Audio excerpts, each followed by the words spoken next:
And like their rules kind of go out the window on a lot of things. So like their parents would come visit and the warden would just be like, yeah, let them into the cell and let them have an hour together of contact visits. So Really? you're sitting there with the door open, family in there as they're crying, sobbing, Oh my saying like talking God. about, you were such a good kid and we loved you and well, where did we Now go their wrong? son's about like dying within Oh, and days. I'm just sitting there like another Tuesday, I got football practice to go to after this.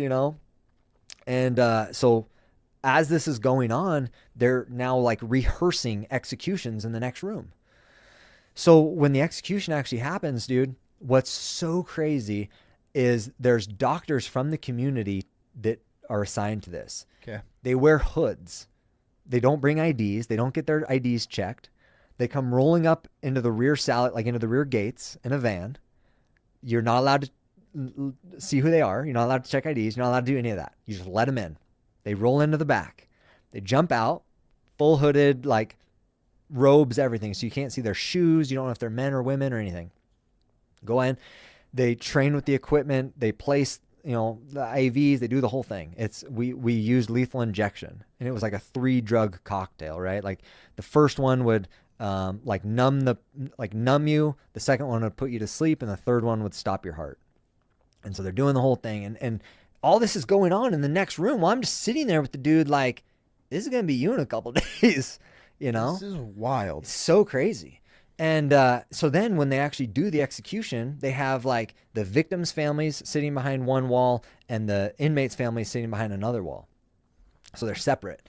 And then, he's like in a chair with the machines. And in the room, you have the warden and then you have the medical staff, the medical team.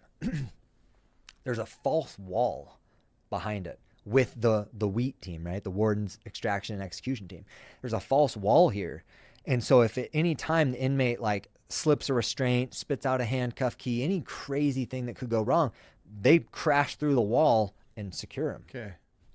That's something people don't know. Fake wall in there. It's pretty crazy. But it is kind of like the movies in the sense that the warden like reads the death warrant, tells him like, you're hereby, being executed by the state of Idaho, blah, blah, blah. Do you have any last words? Inmate says his last words and then start the injection. How long's the process?